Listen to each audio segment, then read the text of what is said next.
আসসালামু আলাইকুম ওরহমতুল্লাহি ওবরকাতুহ। শিশু মনে ইমানের পরিচর্যা ৩২তম দিন। ঘরের পরিবেশ, আগে ঘর তবে তো পর। ঘর হলো একটি অভয়ারণ্য এবং আল্লাহর পক্ষ থেকে রহমত। আল্লাহ বলেছেন, ওয়াল্লাহু জাআলা লাকুম মিন বুয়ুতিকুম সাকানা। আল্লাহ তোমাদের জন্য তোমাদের ঘরগুলোকে বানিয়েছেন শান্তির আবাস। সূরা নাহল আয়াত নং ৮০। ঘর হলো আশ্রয়, নিরাপত্তা, প্রাইভেসি এবং আনন্দের উৎস। শিশুর পরিচর্যা ও বিকাশের কেন্দ্রস্থল এই ঘর। শিশুরা তাদের অধিকাংশ মূল্যবোধ, বিশ্বাস এবং আচার আচরণ গঠন করে বাড়ির লোকদের সাথে মেলামেশার মাধ্যমে। প্যারেন্টিংয়ের দায়িত্ব ও প্রভাব বুঝে থাকলে পিতামাতার উচিত বাড়িতে এমন একটি পরিবেশ সৃষ্টি করা যেখানে ঈমান বিকশিত হতে পারে। কিছু দিক নির্দেশিকা অনুসরণের মাধ্যমে এটি অর্জন করা সম্ভব। সেই দিক নির্দেশনাগুলোর কেন্দ্র হলো এমন বিষয়সমূহ প্রতিষ্ঠা করা যা উত্তম ও কল্যাণকর, সেই সাথে সেসব বিষয় বাড়ি থেকে অপসারণ করা যা ক্ষতি ও মন্দ পরিণতি বয়ে নিয়ে আসে। বাড়িতে ঈমানি পরিবেশ তৈরি করুন। রাসূলুল্লাহ সাল্লাল্লাহু আলাইহি ওয়াসাল্লাম বলেছেন, যে ঘরে আল্লাহকে স্মরণ করা হয় এবং যে ঘরে আল্লাহকে স্মরণ করা হয় না, তাদের উভয়ের দৃষ্টান্ত হলো জীবিত ও মৃতের ন্যায়। ঘরকে এমন একটি স্থান বানাতে হবে যেখানে সারাদিন সবসময় বিভিন্ন পদ্ধতিতে আল্লাহর স্মরণ চালু থাকে। সালাতের মাধ্যমে কোরআন তেলাওয়াত, জিকির, দোয়া, ইসলামী আলাপ আলোচনা, দ্বীনি কিতাবাদি অধ্যয়ন ইত্যাদি এই বিষয়গুলো নিয়মিত ভিত্তিতে চালু থাকতে হবে। যেমন প্রতিনিয়ত আমাদের বাড়িতে ফেরেশতাদের আগমন ঘটে, তারা আল্লাহর রহমত নিয়ে আমাদের ঘরে অবতরণ করবেন।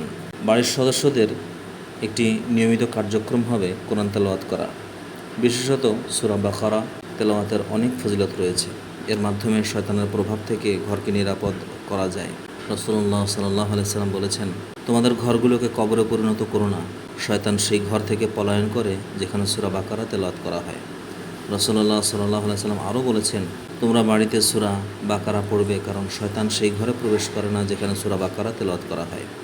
এই সূরার শেষের 2 আয়াতের বিশেষ ফজিলত রয়েছে। রাসূলুল্লাহ সাল্লাল্লাহু আলাইহি ওয়াসাল্লাম বলেছেন, আসমান জমিন সৃষ্টির 2000 বছর পূর্বে আল্লাহ একটি দলিল লিপিবদ্ধ করেছেন, সেটা আরশের কাছে রক্ষিত। সেখানে থেকে 2টি আয়াত নাজিল করে সূরা বাকারা সমাপ্ত করেছেন। যদি পরপর 3 রাত কোনো বাড়িতে তা তেলাওয়াত করা হয় তবে শয়তান তার নিকটবর্তী হবে না। বাড়িতে সালাত প্রতিষ্ঠা করুন। বাড়িতে ওয়াক্ত মতো সালাত প্রতিষ্ঠা করতে হবে। পরিবারের সদস্যরা যেন নিয়মিত সালাত কায়েম রাখেন। এর অর্থ শুধুমাত্র সালাত আদায় করা নয়, বরং ওয়াক্ত মতো খুশুখুজুর সাথে সেটা আদায় করা। বাড়ির একটি স্থানকে সালাতের জন্য নির্ধারিত করা যেতে পারে যেখানে পরিষ্কার পরিচ্ছন্নতা রক্ষিত থাকে। নারীদের জন্য উত্তম হলো নিজের ঘরে প্রতি ওয়াক্তের সালাত আদায় করা। পুরুষের জন্য নফল সালাত বাড়িতে আদায় করা উত্তম, আর ফরজ সালাত অবশ্যই জামাতে মসজিদে আদায় করতে হবে। রাসূলুল্লাহ সাল্লাল্লাহু আলাইহি ওয়াসাল্লাম বলেছেন, হে লোকেরা, তোমরা তোমাদের নিজেদের ঘরে সালাত আদায় করো, কারণ ফরজ সালাত ব্যতীত নামাজের মধ্যে সে সালাতই উত্তম যার ঘরে পড়া হয়। তিনি আরও বলেছেন, তোমাদের কেউ যখন মসজিদে ফরজ সালাত পড়ে তখন সে যেন ঘরের জন্য তার নামাজের কিছু অংশ নফল সালাতে রেখে দেয়, কারণ আল্লাহ তার নামাজের কারণে তার ঘরে বরকত দান করেন। এভাবে নিজেদের ঘরকে আমরা মসজিদের মতো একটি ইবাদতের স্থানে পরিণত করতে পারি। এ বিষয়ে একটি ঘটনা উল্লেখযোগ্য। মাহমুদ ইবনু রাবি আনসারী রাদিয়াল্লাহু আনহু থেকে বর্ণিত, উতবান ইবনে মালিক, যিনি রাসূলুল্লাহ সাল্লাল্লাহু আলাইহি ওয়াসাল্লামের সঙ্গে বদরের যুদ্ধে অংশগ্রহণকারী আনসারদের অন্যতম, তিনি রাসূলুল্লাহ সাল্লাল্লাহু আলাইহি ওয়াসাল্লামের কাছে হাজির হয়ে আরজ করলেন, ইয়া রাসূলুল্লাহ, আমার দৃষ্টিশক্তি হ্রাস পেয়েছে। আমি আমার গোত্রের লোকদের নিয়ে সালাত আদায় করি, কিন্তু বৃষ্টি হলে আমার ও তাদের বাসস্থানের মধ্যবর্তী নিম্নভূমিতে পানি জমে যাওয়াতে তা পার হয়ে তাদের মসজিদে পৌঁছতে পারি না, তাই তাদেরকে নিয়ে সালাত আদায় করতে সামর্থ্য হই না। আর ইয়া রাসূলুল্লাহ, আমার একান্ত ইচ্ছা যে আপনি আমার ঘরে তাশরিফ নিয়ে কোনো এক স্থানে সালাত আদায় করেন এবং আমি সেই স্থানকে সালাতের জন্য নির্দিষ্ট করে নিই। বর্ণনাকারী বলেন, তাকে রাসূলুল্লাহ সাল্লাল্লাহু আলাইহি ওয়াসাল্লাম বললেন, ইনশাআল্লাহ, অচিরেই আমি তা করব। উতবা রাদিয়াল্লাহু আনহু বলেন, পরদিন সূর্যোদয়ের পর রাসূলুল্লাহ সাল্লাল্লাহু আলাইহি ওয়াসাল্লাম ও আবু বকর রাদিয়াল্লাহু আনহু আমার ঘরে তাশরিফ আনলেন। রাসূলুল্লাহ সাল্লাল্লাহু আলাইহি ওয়াসাল্লাম ঘরে প্রবেশ করতে চাইলে আমি তাকে অনুমতি দিলাম। ঘরে প্রবেশ করে তিনি না বসেই জিজ্ঞাসা করলেন, ঘরের কোন স্থানে তুমি সালাত আদায় করা পছন্দ করো? তিনি বললেন, আমি ঘরের এক প্রান্তের দিকে ইঙ্গিত করলাম। তারপর রাসূলুল্লাহ সাল্লাল্লাহু আলাইহি ওয়াসাল্লাম দাঁড়ালেন এবং তাকবীর বললেন। তখন আমরাও দাঁড়ালাম এবং কাতারবন্দি হলাম। তিনি 2 রাকাত সালাত আদায় করলেন, তারপর সালাম ফেরালেন। বাড়ির লোকেরা পরস্পরকে সালাতের কথা স্মরণ করাবেন ও উৎসাহিত করবেন। আয়েশা রাদিয়াল্লাহু আনহা বলেন, রাসূলুল্লাহ সাল্লাল্লাহু আলাইহি ওয়াসাল্লাম রাতে সালাত আদায় করতেন, তিনি বেতর আদায় করতেন এবং বলতেন, ওঠো আয়েশা, বেতর আদায় করো। রাসূলুল্লাহ সাল্লাল্লাহু আলাইহি ওয়াসাল্লাম বলেছেন, আল্লাহ সেই ব্যক্তিকে অনুগ্রহে ধন্য করেন যে রাতে উঠে সালাত পড়ে এবং তার স্ত্রীকেও জাগায়, তারপর সেও সালাত পড়ে। আর যদি সে স্ত্রী জাগতে অস্বীকার করে তাহলে স্বামী তার মুখমণ্ডলে পানি ছিটিয়ে দেয়। আল্লাহ সে মহিলাকে অনুগ্রহে ধন্য করুন যে রাতে উঠে সালাত পড়ে এবং তার স্বামীকেও জাগায় আর সেও সালাত পড়ে। স্বামী জাগতে অস্বীকার করলে সে তার মুখমণ্ডলে পানি ছিটিয়ে দেয়। এই নিয়মগুলো শিশুদের ব্যাপারেও প্রযোজ্য, বিশেষ করে যখন তারা সালাত আদায়ের বয়সে উপনীত হয়। শিক্ষাদান ও গ্রহণ একটি চলমান প্রক্রিয়া। প্রতিটি মুসলিম বাড়িতে শিক্ষা গ্রহণ এবং প্রদান একটি চলমান কার্যক্রম হতে হবে।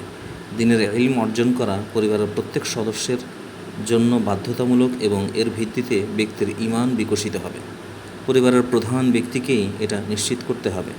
এটা তার দায়িত্ব যে তিনি পরিবারকে সঠিক পথে চালিত করবেন, তাদেরকে ভালো কাজে উৎসাহিত করবেন এবং মন্দ কাজে নিষেধ করবেন। পিতামাতার উভয়কে সন্তানের শিক্ষার বিষয়টি নিশ্চিত করতে হবে। তাকে সঠিক ইসলামী আকিদা, ঈমানের রকুনসমূহ, আল্লাহর আদেশ নিষেধ শিক্ষাদান এবং কোরআন হেফজ করানোর ব্যবস্থা করতে হবে। বাড়িতে নিয়মিত তালিমের ব্যবস্থা রাখতে হবে, যেখানে আলোচিত বিষয় থেকে পরিবারের সবাই উপকৃত হতে পারবে। বিশেষভাবে শিশুদের উৎসাহিত করতে হবে যেন তারা সেখানে অংশগ্রহণ করে, কেননা এর মাধ্যমে এমন একটি রূপরেখা গড়ে উঠবে যার ভিত্তিতে তারা তাদের বাকিটা জীবন পরিচালিত করবে। শিশুরা বড় হলে বিভিন্ন বিষয়ে আলোচনা প্রদান করার জন্য অনুরোধ করা যেতে পারে। ইলম অর্জনের অন্যান্য ব্যবস্থার মধ্যে রয়েছে আলেমদের আলোচনা, বক্তব্য, ওয়াজ, কোরআন তেলাওয়াত শোনা এবং ইসলামী ঘটনা, ইতিহাস ইত্যাদির অডিও ভিডিও আলোচনা সিডি, ক্যাসেট বা ইন্টারনেটের মাধ্যমে সংগ্রহ করা। ইলম অর্জনের নানা পদ্ধতি রয়েছে। আলহামদুলিল্লাহ, বাড়িতে একটি ইসলামী লাইব্রেরি তৈরি করুন। প্রতিটি মুসলিম ঘরে তাদের নিজেদের মতো করে একটি ছোট্ট ইসলামী লাইব্রেরি রাখা উচিত। সেখানে বিভিন্ন বিষয়ের উপর বই, পুস্তক, অডিও ভিডিও সিডি ইত্যাদি সংরক্ষিত থাকতে পারে। তবে এক্ষেত্রে খেয়াল রাখতে হবে সংগৃহীত বই, পুস্তক ও অন্যান্য কন্টেন্টগুলো যেন বিশুদ্ধ, সঠিক ও নির্ভরযোগ্য হয়। বাড়িতে বিভিন্ন বয়সের সদস্যদের উপযোগী বিভিন্ন বিষয়ে নানা রকম ম্যাটেরিয়াল সংরক্ষণ করতে হবে। আরবি ভাষার উপর বই পুস্তক থাকা জরুরি, কেননা বাড়ির সবাইকে বাধ্যতামূলকভাবে জানতে হবে কীভাবে কোরআন পাঠ করতে হয়। বিভিন্ন বৈচিত্র্যময় বিষয়ের উপর বই পুস্তক সংগ্রহ করতে হবে এবং সেগুলোকে এভাবে সাজাতে হবে যেন সহজে খুঁজে পাওয়া যায়। ওয়াজ মাহফিলের অডিও, আলোচনা, সিডি, মেমোরি ইত্যাদি সংগ্রহে রাখা যায়। কোরআন তেলাওয়াত শোনার ব্যবস্থা, শিশুদের উপযোগী বিভিন্ন অডিও, দোয়ার অডিও, ইসলামী আখলাকের উপর স্মরণিকা এবং হামদ, নাত ও বাদ্যযন্ত্রবিহীন নাশিদের অডিও থাকতে পারে।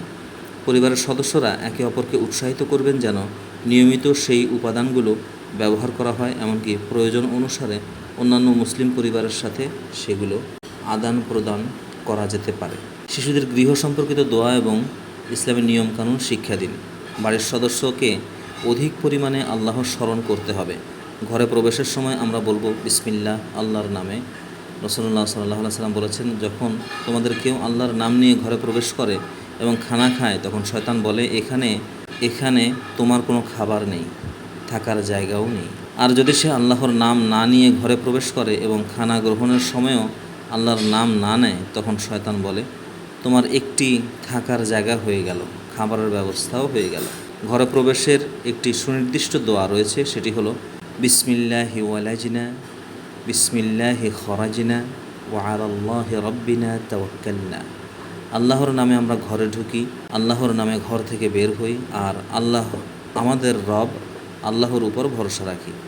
ঘর থেকে বের হবার সময়ও আমরা দোয়া পড়ব। দোয়াটি হলো বিসমিল্লাহি তাওয়াক্কালতু আলাল্লাহি ওয়ালা হাওলা ওয়ালা কুওয়াতা ইল্লা বিল্লাহি তাআলা। আল্লাহর নামে বের হলাম, আমি আল্লাহর উপর ভরসা করছি, আল্লাহ তাআলা ছাড়া কোনো শক্তি সামর্থ্য নেই।